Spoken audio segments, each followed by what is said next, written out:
যারা বলে টাকা দিয়ে সুখ কেনা যায় না, ওরা আসলে কেনাকাটা করতেই জানে না। এই যে যেমন আমি সুখের বোতল কিনে রেখেছি। যখন যেইটা মনে চায় আমি সেইটাই করি।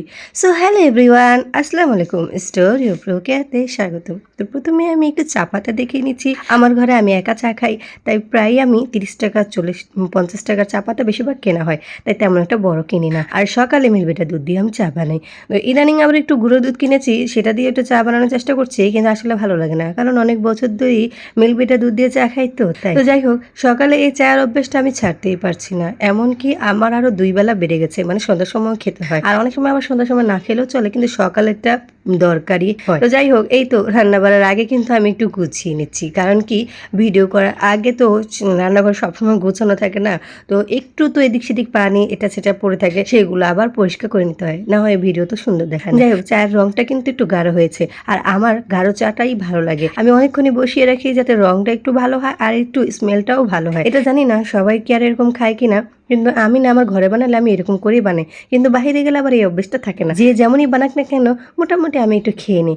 তারপরে যাই হোক, ২ কাপ চা বানিয়েছি। ১ কাপ চা আগে প্রথম ঢেলে নিচ্ছি, পরেরটা আবার একটু পরে ঢালবো। আর এই যে শর্টটা পড়ছে, এটা কিন্তু আমার অনেক ভালো লাগে। তো আমার সকালকার চা বানানো শেষ, এখন সেই চা আবার একটু খেয়ে নেব। আর সেই খাবার ভিডিও তো আর নিতে পারি না, সবসময় আমি সব ভিডিও নেই না, সেটা আমার ভালো লাগে না। আর আমি কিন্তু একটু চিনিটা বেশি খাই, মানুষের হিসাবে আমি চিনিটা বেশি খাই। কারণ আমার হিসাবে দেখতে গেলে আমি ঠিকই খাই, কিন্তু সবাই এই চিনিটা বেশি খায় না, কিছু করার নেই। যাই হোক, এখন যে যেরকম খায় সে সেরকমই মজা পায়, ঠিক না? যাই হোক, তারপরে একটা সুন্দর একটা ড্রেস বানানো দেখাবো। ভিডিওর প্রথমেই বলেছিলাম যে টাকা দিয়ে সুখ কেনা যায় না, আসলে তারা কিন্তু কেনাকাটা করতেই জানে না।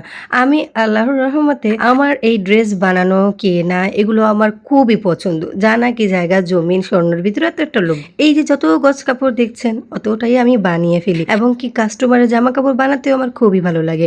যত অর্ডারই আসুক না কেন আমি হাসি মুখে করে নিই। আর আমি কাস্টমারের ভিডিও দেখাতে পারি না, কাস্টমার ড্রেসের ভিডিও, কারণ সবার তো 3 পিসই বানাই তাই।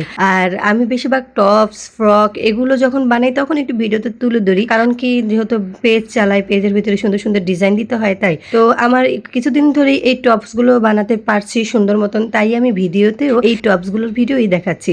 সুন্দর করে লেস দিয়ে, লেসের মধ্যে 3টা কালার ছিল তাই সেই 3টা কালারের কাপড় দিয়েছি। একটু অন্যরকম লাগছে, কিন্তু সবসময় তো আর এক কালার পরলে হয় না, মাঝে মধ্যে একটু ভিন্ন কালার হয়। তো এই টপসটা আমার মেয়ের বানিয়েছি, অনেকটাই সুন্দর লাগছে। রেডিমেড দেখেই আমি এই টপসটার ডিজাইন দিয়েছি, তো খুবই আমার কাছে ভালো লাগে। যাই হোক, তারপর আমি এই টপসের ভিডিওটা দেখিয়ে নিচ্ছি কেমন হয়েছে।